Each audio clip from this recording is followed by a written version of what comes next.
चलिए एक छोटी सी प्रार्थना से हम लोग आज के इस वचन को हम शुरू करेंगे। प्यारे पिता, हम तेरा धन्यवाद करते हैं कि इस सुंदर समय तूने हमें दिया है फिर से एक बार तेरे वचन को सीखने, सुनने और उस वचन के अनुसार चलने के लिए तूने हमें इकट्ठा किया है ताकि हम एक दूसरे से उत्साहित हो पाए।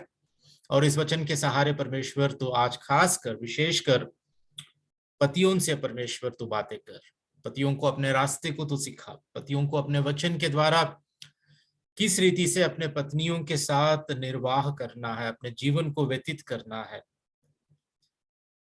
पिता, हमारे बीच जितने भी पति मौजूद है आज के दिन, और इस वचन को जो आगे भी सुनने वाले हैं, उन सभी पर दया कर, क्षमा कर।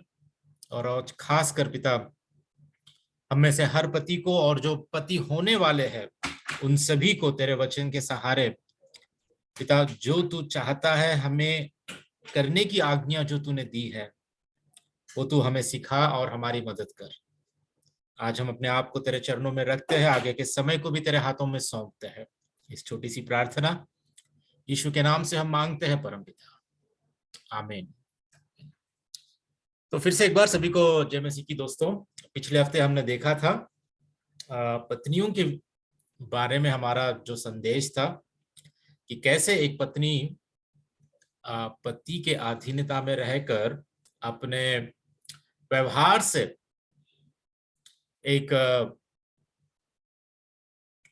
पति को जीत सकती है। ठीक है, अपने ईश्वरीय व्यवहार से कैसे एक पत्नी अपने पति को मसीह के लिए जीत सकती है, और कई सारे बातें। ठीक है, खासकर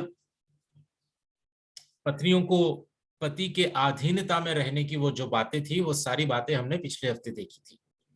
तो मुझे पता नहीं कि कितने पतियों ने इस वीडियो को देखने के लिए या वो जो YouTube का लिंक है अपने अपने पत्नियों को भेजा है या सुनने के लिए कहा है। मुझे पता नहीं, हो सकता है आपने भेजा होगा कि अपने पत्नियों को कहा होगा कि देखो ये तुम्हारे लिए ही है, इसको जरूर सुनो, समझने की कोशिश करो। लेकिन आज के दिन, ठीक है, आज के दिन अब बारी आती है पतियों की बारी। तो उम्मीद करता हूँ हमारे बीच में जितने जितने पत्नियां हैं, ठीक है, और जो आने वाले समय में सुनने भी वाले हैं, उम्मीद करता हूं कि आप अपने पतियों पर ऐसा दबाव ना डालें कि देखो परमेश्वर का वचन क्या कहता है, ऐसा तुम्हें करना चाहिए, ऐसा तुम्हें जीना चाहिए, ऐसी बातों से उन पर दबाव ना डाले, मैं उम्मीद करता हूं। ठीक है, क्योंकि वचन सभी के लिए है और हम किसी को वचन पे चलने की जबरदस्ती हम नहीं कर सकते हैं। ये सब कुछ निर्भर होता है कि एक इंसान सच में उद्धार प्राप्त है या नहीं। इस पर निर्भर होता है कि सच में उसमें परमेश्वर का कार्य हुआ है या नहीं। ठीक है, इस पर निर्भर करता है कि सच में उसका नया जन्म होकर क्या उसने मसीह के उद्धार के कार्य को अपने जीवन में उसकी शुरुआत हुई है या नहीं, इस पर आधारित है। ठीक है, तो आज हम देखने वाले हैं 1 पतरस का 3:7, जहां पर हम एक समझदार पति, ठीक है, एक समझदार पति क्या होता है, कैसे होता है, ये सारी बातों को आज हम देखेंगे। ठीक है, आगे बढ़ता हूं। कुछ प्रश्नों को पहले मैं आपके आगे रखना चाहता हूं। सबसे पहले ये जो प्रश्न आपके आगे है, 5 प्रश्न कुल मिलाकर, इन्हीं प्रश्नों के विषय में हम लोग आज देखेंगे इसका जवाब क्या रहेगा। ठीक है, और इन प्रश्नों के आधारित वचन हमें क्या सिखाता है, ठीक है, हम देखने वाले हैं। क्या परमेश्वर ने कभी पतियों को आज्ञा दी कि वे अपनी पत्नियों को अधीनता में रखें? ठीक है, ये पहला प्रश्न है जो अपने हमारे बीच में पति है, सोचने की बहुत जरूरत है कि जैसे परमेश्वर ने आज्ञा दी है पत्नियों को कि अपने पति के अधीनता में रहे, क्या परमेश्वर ने कभी वैसे ही पतियों को आज्ञा दी है कि अपने पत्नियों को अधीनता में रखे? ठीक है, सोचने की बात यह है। दूसरा प्रश्न, बुद्धिमानी या समझदारी के साथ अपने पत्नियों के साथ जीवन निर्वाह करने का मतलब क्या है और क्या नहीं है? ठीक है, इन बातों को हम देखेंगे। तीसरा प्रश्न, क्या पति को अपने पत्नी का आदर करना चाहिए? ठीक है, ये प्रश्न भी, इसका जवाब भी हम देखेंगे। उसके बाद, क्या पति का आध्यात्मिक जीवन इस बात पर निर्भर करता है कि वह अपनी पत्नी के साथ कैसा व्यवहार करता है? ठीक है, इस प्रश्न के जवाब में भी हम वचन क्या कहता है हम देखने वाले हैं। ठीक है, और आखिरी में, सच्ची मर्दानगी या पुरुषत्व क्या है? ठीक है, क्या सच्ची मर्दानगी हमारी जो ताकत है इसको बताने में है कि हम कितने बलवंत हैं, हम कितने शारीरिक रूप से कितने सुंदर या बलवंत या कितने चतुर या कितने ऊंचे पद पर है, ये मर्दानगी है? ठीक है, व्हाट इज बिब्लिकल मैनहुड? ठीक है, शास्त्र सम्मत पुरुषत्व क्या है? इन सारी बातों को हम आज देखने वाले हैं। ठीक है, तो बने रहिए मेरे साथ और आगे इस वचन के आधारित हम इन सारी बातों को हम सीखेंगे। 1 पत्रस का 3 का 7 वचन कहता है कि वैसे ही हे पतियों, तुम भी बुद्धिमानी से पत्नियों के साथ जीवन निर्वाह करो और स्त्री को निर्बल पात्र जानकर उसका आदर करो, यह समझकर कि हम दोनों जीवन के वरदान के वारिस है, जिससे तुम्हारी प्रार्थनाएं रुक ना जाए। ठीक है, 1 पत्रस का 3 का 7। अब थोड़े पत्नियों के मन में ये आशंका हो सकती है कि भैया पत्रस तीसरे अध्याय में 1 से 6 पद पत्नियों के विषय में लिखता है और सिर्फ एक ही पद पति के विषय में लिखता है। ये तो अन्याय है। क्यों पत्रस सिर्फ एक ही पद, 7वां वचन, एक ही पद यहां पर पत्नियों के पति के विषय में लिखता है, लेकिन हमारे लिए क्या 6 वचन? ये कितना डिस्प्रोपोर्शनेट। ठीक है, ये कोई ठीक नहीं है। This is not equal. ऐसा पत्नियों को लग सकता है, लेकिन पत्नियों से मैं ये कहना चाहता हूं कि इस विषय में आपको बुरा मानने की जरूरत नहीं है, क्योंकि ये जो एक वचन में जो बातें लिखी है वो जो 6 वचन है उससे भी बढ़कर, ठीक है, एक वचन में ही पतरस ने सब कुछ यहां पर लिख डाला। ठीक है, तो बात ये नहीं है कि 6 वचन उनके लिए है और एक ही वचन, एक ही पद यहाँ पर पतियों के लिए है, बिल्कुल भी नहीं। लेकिन बात यह है कि समानता में जिसकी भूमिका जैसे निर्वाह करने की बात आती है, ठीक है, पूरी करने की बात आती है, वैसे वचन हमें सिखाता है। और ये संपूर्ण जीवन जीने के लिए, मतलब पति के जैसे, पति की जिम्मेदारी हो या पति जैसे जीवन जीने के लिए पवित्र शास्त्र हमारे लिए काफी है। ये सारे वचन इस संसार में इन रिश्तों को निभाने के लिए और इन रिश्तों में सही मायने में एक दूसरे के प्रति सच्चाई से, ईमानदारी से, वचन के अनुसार जीवन निर्वाह करने के लिए पवित्र शास्त्र हमारे लिए काफी है। इससे बढ़कर हमारे लिए और कोई जरूरत नहीं है। ठीक है, चलिए फिर एक एक वचन को हम इस एक वचन को ही हम धीरे धीरे देखते हैं कि ये क्या कहता है।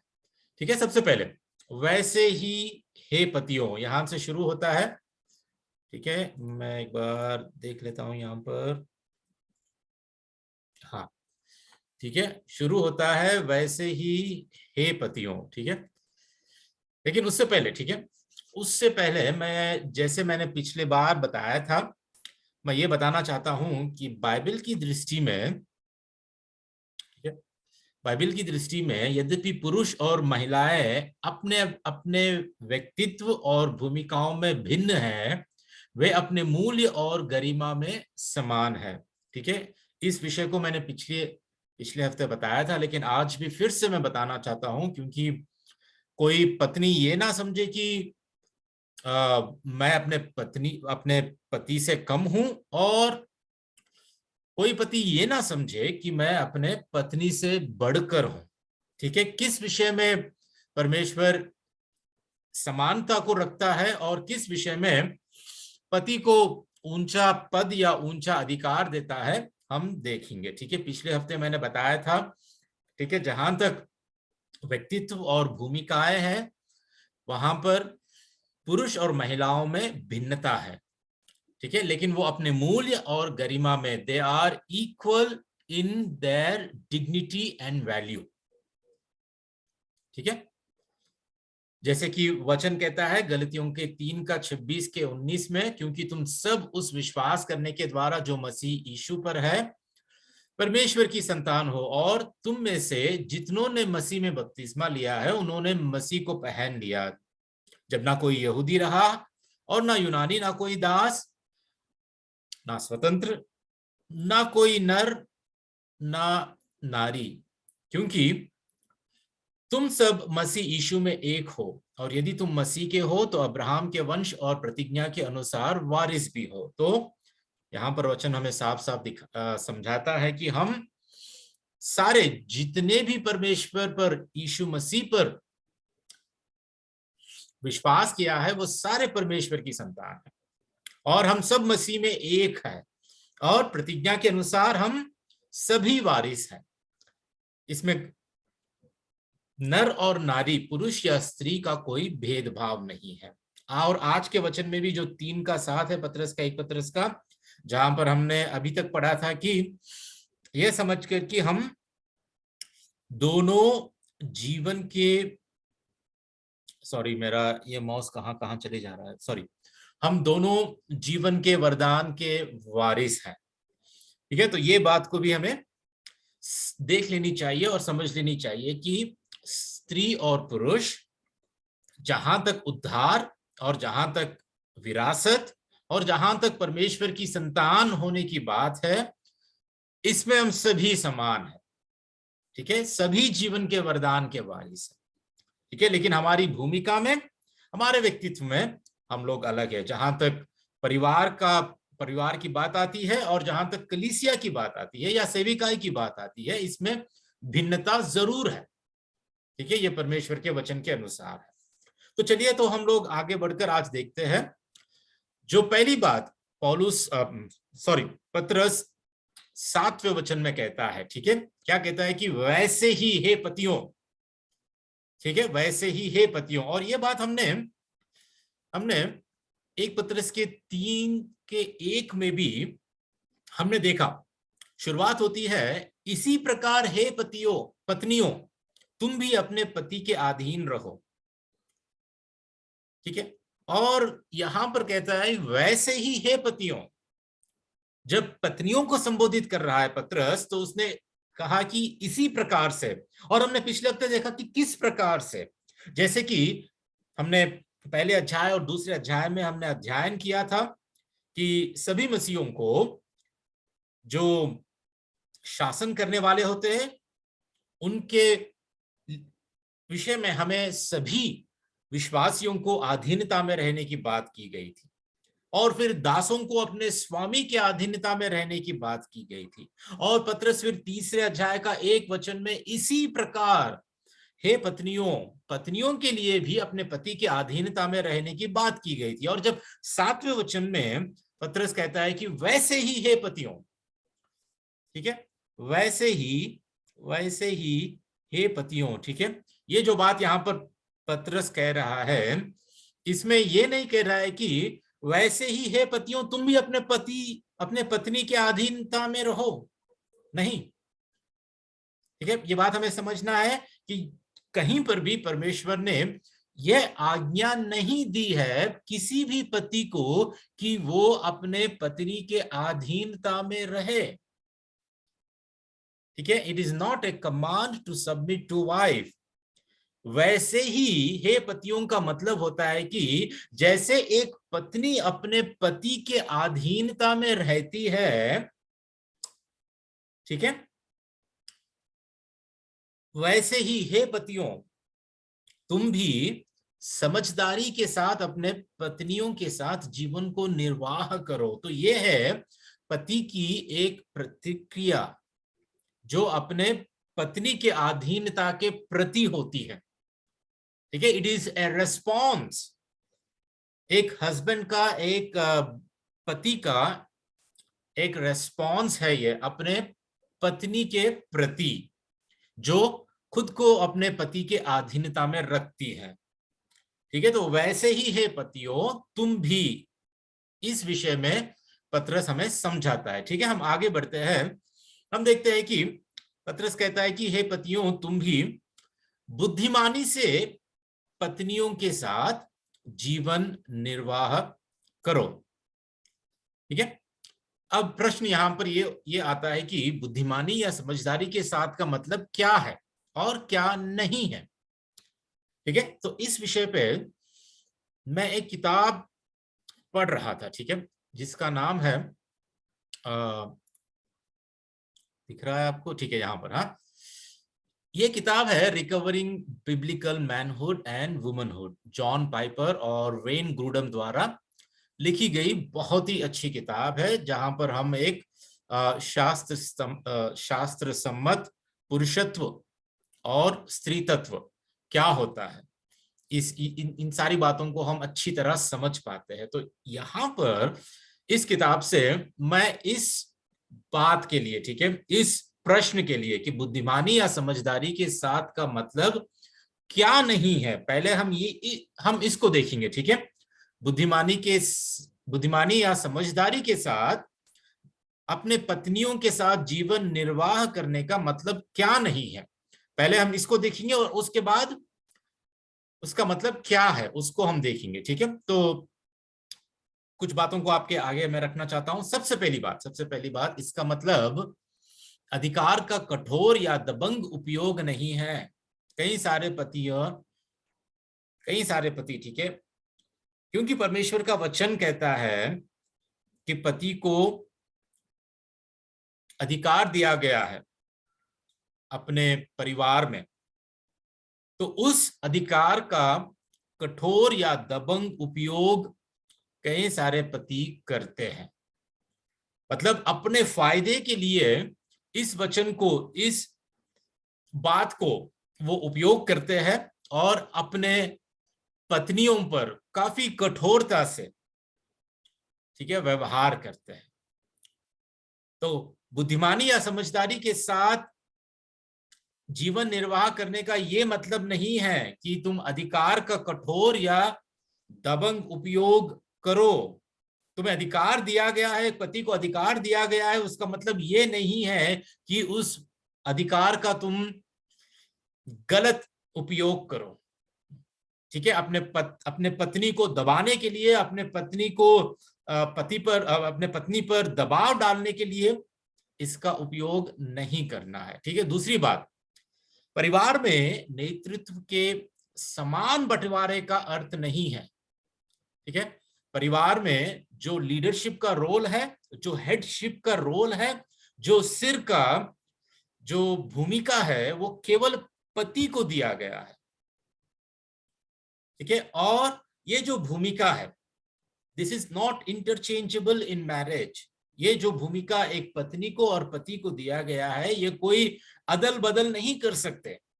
इसमें समानता नहीं है, भूमिका में समानता नहीं है, याद रखें।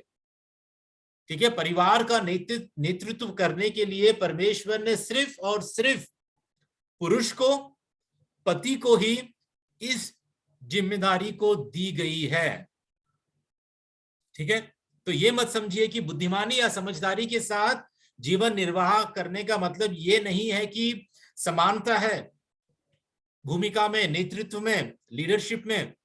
बिल्कुल नहीं है, बिल्कुल समानता नहीं है, समान बंटवारा नहीं है यहां पर। ठीक है, this is not equal sharing, वचन हमें यह सिखाता है। तीसरी बात, और क्या नहीं है, पत्नी के लिए कम महत्व का मतलब नहीं है। ठीक है, इसका मतलब ये नहीं है कि पत्नी एक डोरमैट की तरह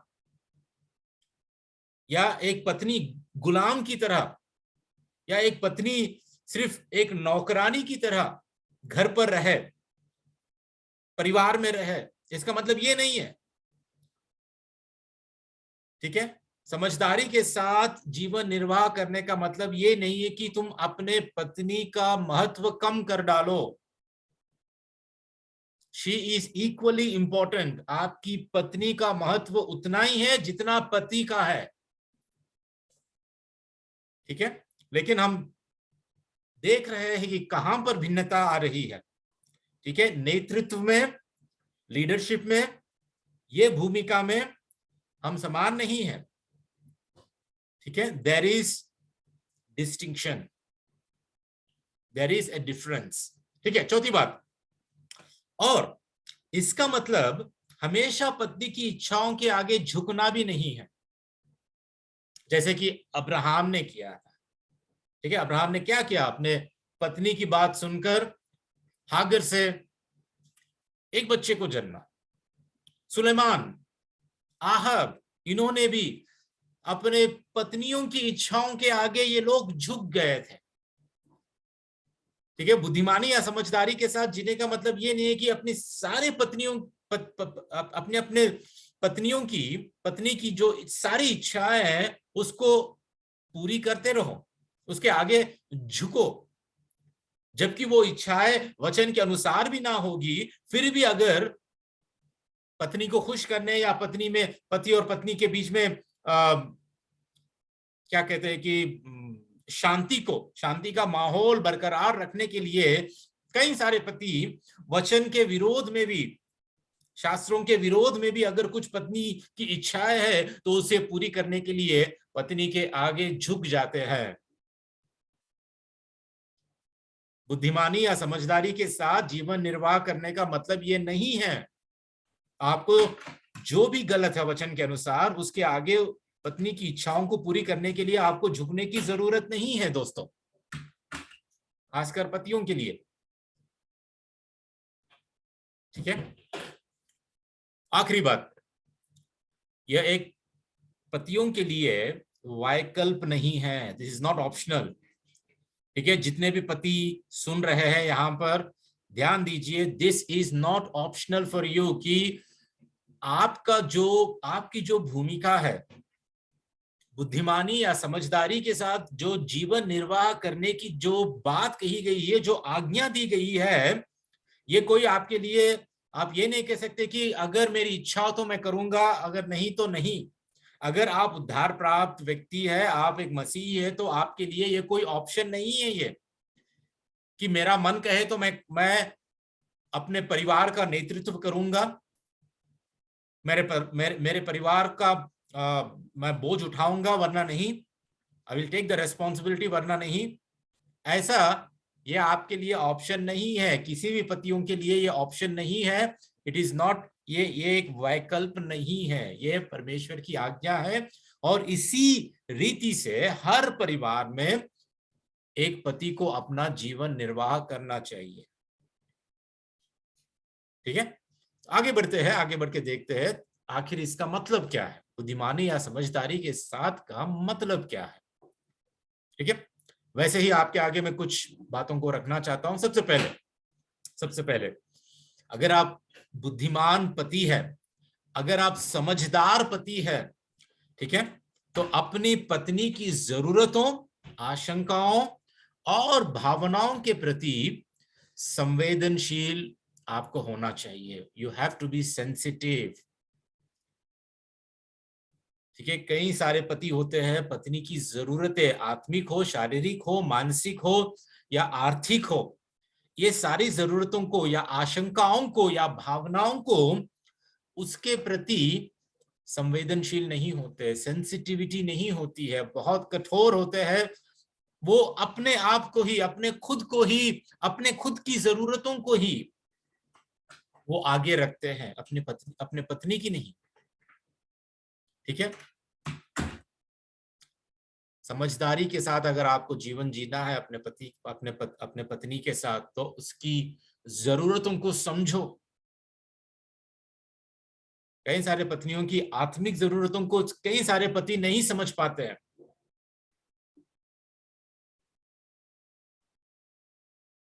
मेरी पत्नी को क्या जरूरत है, कहां पर मेरी पत्नी आत्मिक रीति से कमजोर है, मेरी पत्नी कहां पर मानसिक रीति से वो उसको चोट लग रही है, मेरी बातों से या मेरे कामों से या मेरे व्यवहार से, मेरे बॉडी लैंग्वेज से या मेरे मेरे व्यवहार से या मेरी बोली से। कई सारे पति अपने पत्नी को मसीह में, आत्मिकता में, शिष्यता में आगे नहीं बढ़ाते हैं, पत्नियों के भावनाओं को नहीं समझ पाते हैं, उनके प्रति सेंसिटिविटी नहीं होती है। ठीक है, समझदारी के साथ अगर हमें जीवन जीना है तो समझो।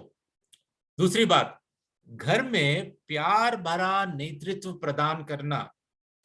ठीक है, बुद्धिमानी या समझदारी के साथ जीवन निर्वाह करने का मतलब ये क्या है कि अपने घर में प्यार भरा नेतृत्व, ए लविंग लीडरशिप। ऐसा नहीं है कि मैं घर का लीडर हूं, मेरे पास प्रभु ने मुझे अधिकार दिया है तो इसको मैं अपनी मनमानी करूं या अपने ही स्वार्थ के लिए मेरी पत्नी का इस्तेमाल करूं।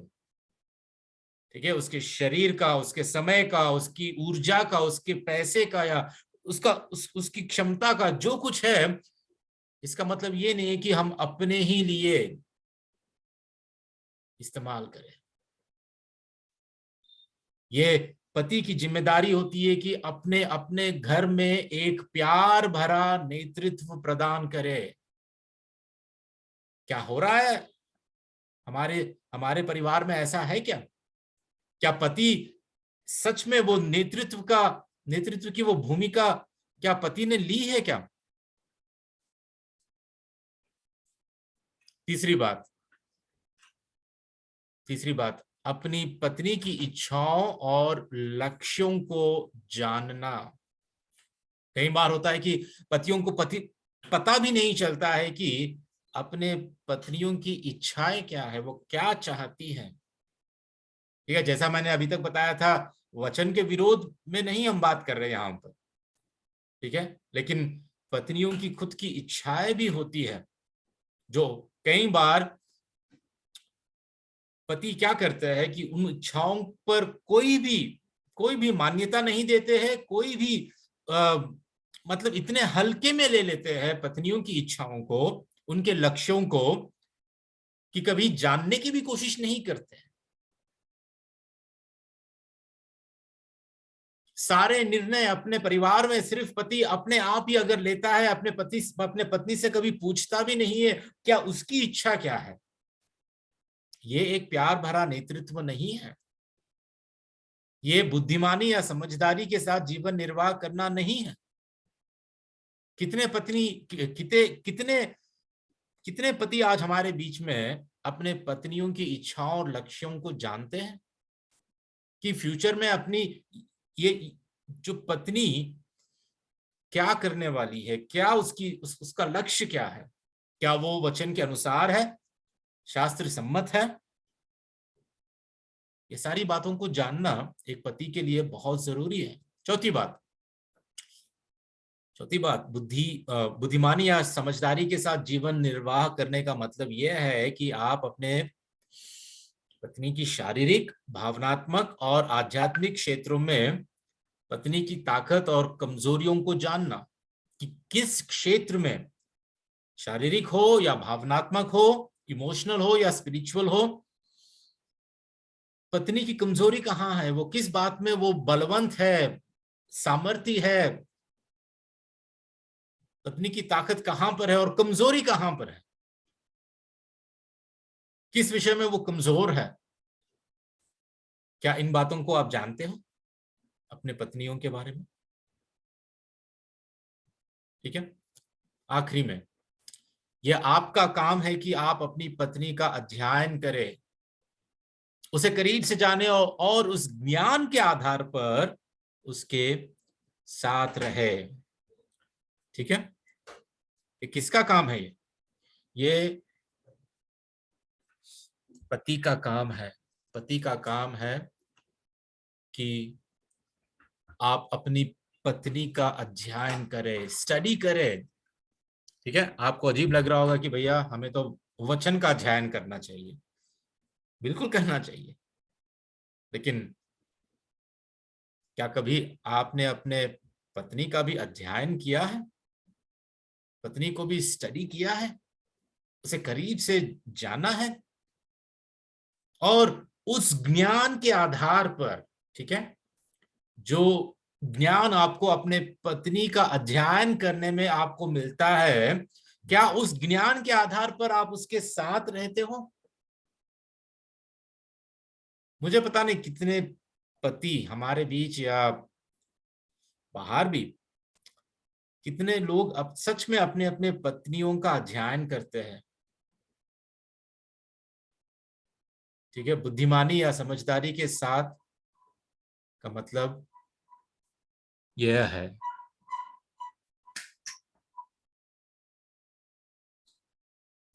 ठीक है, आगे बढ़ते हैं। और आगे बढ़ने से पहले और एक बात आपको मैं यहाँ पे बता देना चाहता हूं। ऐसा ज्ञान, ठीक है, ऐसा ज्ञान केवल परमेश्वर के वचन के नियमित अध्ययन और पति और पत्नी के रूप में एक साथ निजी संगति के नियमित एकांत समय के द्वारा ही प्राप्त किया जा सकता है। ठीक है, जो सच में उद्धार प्राप्त व्यक्ति है, सच में जो उद्धार प्राप्त पति है, और जो परमेश्वर के वचन के नियमित अध्ययन से,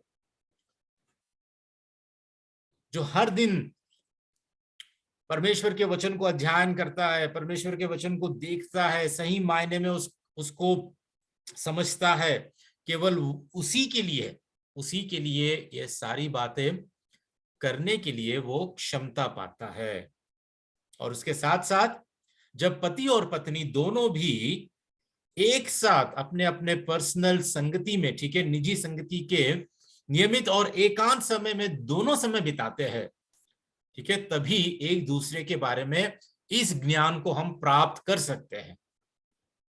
ठीक है, वरना यह बहुत बहुत मुश्किल का काम है। हमें से पता नहीं कितने पति और पत्नी दोनों साथ समय परमेश्वर के वचन को अध्ययन करने, साथ मिलकर प्रार्थना करने, साथ मिलकर एक दूसरे को समझने कितना समय बिताते हैं, एकांत में दोनों कितना समय बिताते हैं, मुझे पता नहीं, लेकिन ये हमारे लिए बहुत जरूरी है दोस्तों, खासकर पतियों के लिए। ठीक है, आगे बढ़ते हैं। और लिखा है कि और स्त्री को निर्बल पात्र जानकर उसका आदर करो, यह समझकर कि हम दोनों जीवन के वरदान के वारिस है। ठीक है, अब जो निर्बल पात्र की बात यहां पर जो लिखी गई है, इसका मतलब ये नहीं है कि स्त्री जो पत्नी है वो अपने कैरेक्टर में या अपने नैतिक चरित्र में, अपने मोरल कैरेक्टर में वो कमजोर है। इसका मतलब ये नहीं है कि वो अपने इंटेलेक्ट में या अपने बौद्धिक क्षमता में वो निर्बल है, वो कमजोर है, या अपनी आध्यात्मिक धारणा में, अपने आत्मिक जीवन में वो कमजोर है, इसीलिए उसको निर्बल पात्र कहा गया है। बिल्कुल बात ऐसी नहीं है। ठीक है, निर्बल पात्र का मतलब ये नहीं है कि वो नैतिक चरित्र या बौद्धिक क्षमता या आध्यात्मिक धारणा में कमजोर है, बिल्कुल भी नहीं है। इसका मतलब ये है कि वो शारीरिक शक्ति में कमजोर, पहली बात। ठीक है, निर्बल पात्र का मतलब यह है कि हर स्त्री पुरुष की समानता में वो शारीरिक सामर्थ्य में वो कमजोर होती है। पुरुष बलवंत होता है अपने शरीर में और बहुत भारी भारी काम कर सकता है जो एक महिला नहीं कर पाती है। ठीक है, तो इस अर्थ में पतरस कहता है कि वो निर्बल पात्र है, उसको निर्बल पात्र जानकर। ठीक है, दूसरी बात, वो विवाह में अधिकार के मामले में कमजोर है, क्योंकि परमेश्वर ने परिवार में, विवाह में पति को अधिकार दिया है, तो इस विवाह में अधिकार के मामले में वो कमजोर है। तीसरी बात यह है, ध्यान से सुनिए, हर पति को यह सुनना बहुत जरूरी है कि महिलाएं अक्सर बहुत ही भावुक होती है, ठीक है, दे आर मोर इमोशनल, वो अधिक भावनात्मक संवेदनशीलता, ठीक है। तो पतियों को अक्सर विवाह के भीतर जो संघर्ष या बुरे व्यवहार से गहरी चोट लगने की संभावना होती है, पत्नियों को, सॉरी, ठीक है। अगर पति का बुरा व्यवहार है, पति बुरा है, या पति की बोली हो या उसका व्यवहार हो, उसका चाल चलन हो, अगर वो बुरा है तो पत्नियों को बहुत ही गहरी चोट लगती है। अगर पत्नी बुरी है तो पति को उतनी गहरी चोट नहीं लगती है, क्योंकि भावनात्मक रूप से, इमोशनली, पुरुष मजबूत होते हैं। जितनी गहरी चोट एक महिला को, एक स्त्री को, एक पत्नी को लगती है, उतनी गहरी चोट जनरली, ठीक है, थोड़े एक्सेप्शंस हो सकते हैं, लेकिन जनरली एक पुरुष को इतनी गहरी चोट नहीं लगती है। इसलिए वो अधिक भावनात्मक संवेदनशील होते हैं, ठीक है। तो निर्बल पात्र का मतलब यह है। तो परमेश्वर का वचन क्या कहता है? स्त्री को निर्बल पात्र जानकर उसका आदर करो। तो बात यह है कि क्या पति को अपने पत्नी का आदर करना चाहिए? कई बार हमें सिखाया जाता है ना कि पत्नी को पति का आदर करना चाहिए, बच्चों को अपने माँ बाप का आदर करना चाहिए। हमेशा सारी दुनिया में हर परिवार में रेस्पेक्ट सिर्फ ज्यादा से ज्यादा पति को ही मिलता है, बाप को ही मिलता है, एक पुरुष को ही मिलता है। लेकिन वचन अगर हम देखते हैं यहां पर, तो ये आज्ञा परमेश्वर दे रहा है कि स्त्री को निर्बल पात्र जानकर पति को क्या करना है? पत्नी का आदर करना चाहिए। लेकिन हमारे समाज में हमें उल्टा ही सिखाया जाता है। कई बार हमें उल्टा सिखाया जाता है बचपन से, ठीक है, कि पुरुषों का या पतियों का आदर करना चाहिए, सम्मान करना चाहिए। बचपन से बच्चों को भी ज्यादा सिखाया नहीं जाता है कि एक स्त्री का तुम्हें आदर करना चाहिए, एक महिला का तुम्हें आदर करना चाहिए। इसलिए कई सारे पुरुषों को स्त्री का आदर करना पता भी नहीं होता है। They don't know how to respect. स्त्री को एक बड़ी बुरी नजर से देखने वाले भी बहुत हमारे समाज में हैं। ज्यादातर लोग अगर पत्नी की ओर देखते हैं तो केवल एक गुलाम की तरह, एक इस्तेमाल करने वाली चीज की तरह, आदर करने योग्य कोई समझता भी नहीं एक स्त्री को। लेकिन जो उद्धार प्राप्त एक मसीह परिवार में जो एक मसीह पति है, उसके लिए ये आज्ञा परमेश्वर का वचन देता है कि अपने पत्नी का आदर करो, अपने पत्नी का आदर करो निर्बल पात्र जानकर। क्यों आदर करना चाहिए? बिकॉज दोनों जीवन के वरदान के वारिस है। ऐसा नहीं है कि पति ही उद्धार पा सकता है और उद्धार में भी पति को ही बहुत बड़ा महत्व मिलेगा, पुरुष को ही बड़ा महत्व मिलेगा, पुरुष को ही विरासत में ज्यादा मिलेगा, महिला को नहीं। बिल्कुल भी नहीं है, ऐसी कोई बात नहीं है। पत्रस हमें यहाँ पे समझाता है कि दोनों जीवन के वरदान के वारिस हैं। दोस्तों, पतियों के लिए ये प्रश्न है कि क्या अपनी पत्नी का आदर कर रहे हो?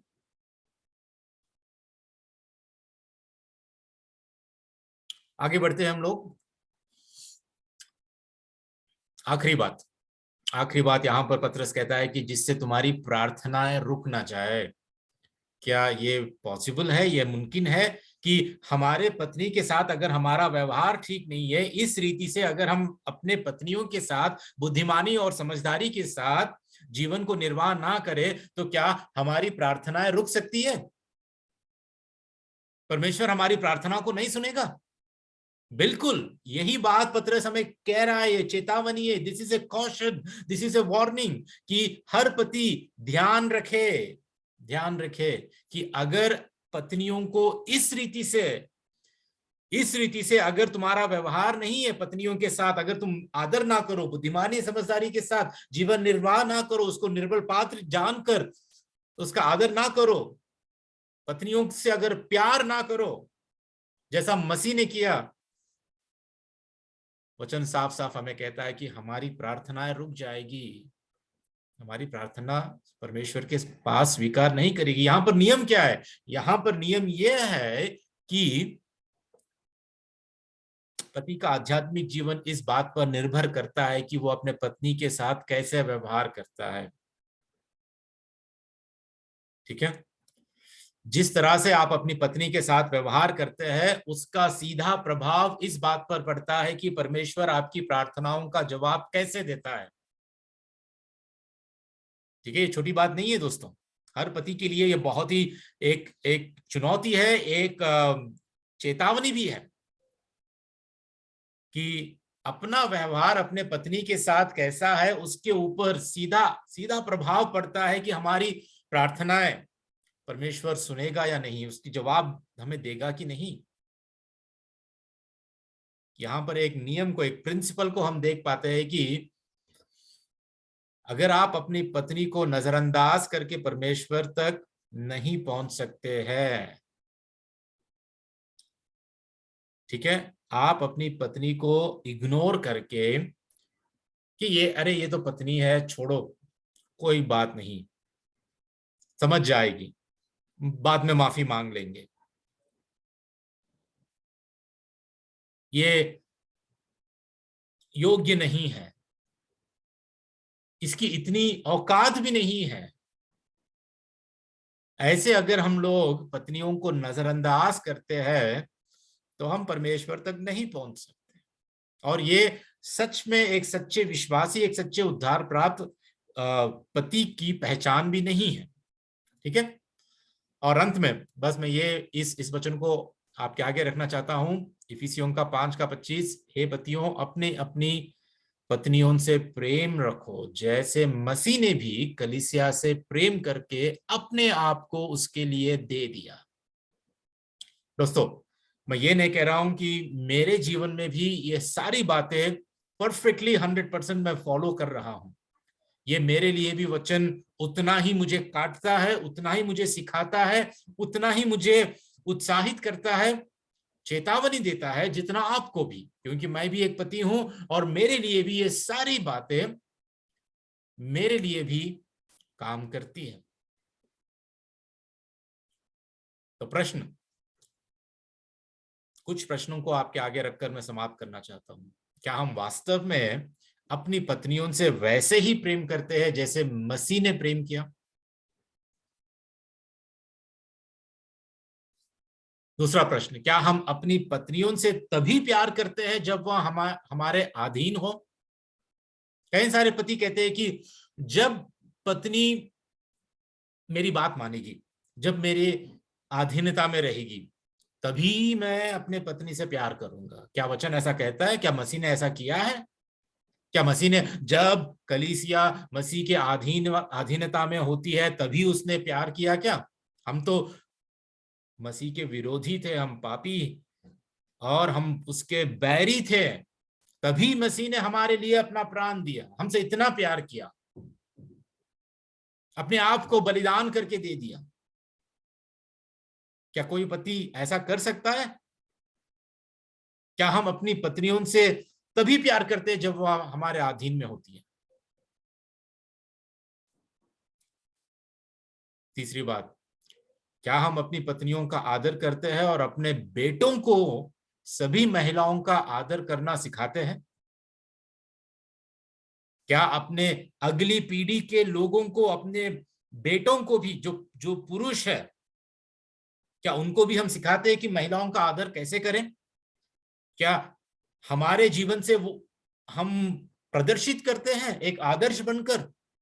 क्योंकि जब घर पर पति अपने पत्नी का आदर कैसे करता है, जब बेटा देखता है तभी उसको पता चलता है कि एक महिला का आदर कैसे करें। क्या हम कर रहे हैं? क्या हम अपने बच्चों को, अपने बेटों को इस रीति से हम सिखा रहे हैं कि कैसे महिलाओं का आदर करें? सबसे आखिरी बात दोस्तों, सच्ची मर्दानगी सेवा करने की मांग में नहीं है कि मेरी सेवा करो, मेरी सेवा करो, क्योंकि मैं पति हूं, मैं पुरुष हूं, मुझे अधिकार दिया गया है, मैं लीडर हूं, या मैं नेतृत्व में मैं सबसे बड़ा हूं, मैं इसीलिए मेरी सेवा करो। मर्दानगी इसमें नहीं है, पुरुषत्व इसमें नहीं है, या अपने बल को प्रदर्शित करने में मैं इतना मजबूत, मैं इतना बलवंत, मैं ऐसा हूं वैसा हूं, इसमें नहीं है, बल्कि सेवा करने और महिला की भलाई के लिए बलिदान करने की ताकत में है। That is true biblical manhood. जैसा मसीह ने प्यार किया, जैसा मसीह ने सेवा किया, ठीक है, अपने पद को भी पीछे रखकर, अपने अधिकार को भी छोड़कर, चाहे पत्नी आपका आदर करे ना करे, आपके अधीनता में रहे या ना रहे, सच्ची मर्दानगी उसमें है जहां पर हम सेवा करें, महिला की भलाई के लिए अपने आप को बलिदान करें। उस ताकत में होती है, अपने शारीरिक ताकत में नहीं, अपने बॉडी को मजबूत करने में, या अपने चिल्लाहट में, या अपने बुद्धि और ज्ञान में नहीं। परमेश्वर का वचन हमें ये सिखाता है। ठीक है, तो हम यहीं पे समाप्त करेंगे। उम्मीद करता हूं कि इन सारी बातों से जितने भी पति है उन सभी को परमेश्वर का वचन आज उनके हृदय को छूकर बदलाए, और इसकी आज्ञा मानकर हम जितने भी पति हैं अपने अपने पत्नियों को वचन के अनुसार उनके साथ जीवन निर्वाह करें। चलिए छोटी सी प्रार्थना करके हम समाप्त करते हैं। प्यारे पिता, हम तेरा धन्यवाद करते हैं, विनती करते हैं कि पिता हमारे बीच जितने भी पति है जो सुन रहे हैं, उन सभी से तू इन सारे वचनों के द्वारा बातें कर, उत्साहित कर। और पिता, जितने भी हम लोग जो पति हैं, मैं भी उनमें जो शामिल हूं, पिता हमें माफ कर। पिता, तेरे वचन के अनुसार हम अपने अपने पत्नियों के साथ बुद्धिमानी, समझदारी के साथ जीवन को निर्वाह करें, उनका आदर करें, उनको समझे। हमारी मदद कर पिता। सच्ची मर्दांगी, सच्चा पुरुषत्व क्या होता है पिता, हमें तो समझा। हमारे परिवार में हम उस भूमिका को सही मायने में हम निभाने की तो हमारी मदद कर। सब कुछ तेरे चरणों में रखते हुए, सभी को तुझे अर्पित करते हुए, इस छोटी सी प्रार्थना यीशु मसीह के नाम से हम मांगते हैं परम पिता, आमीन।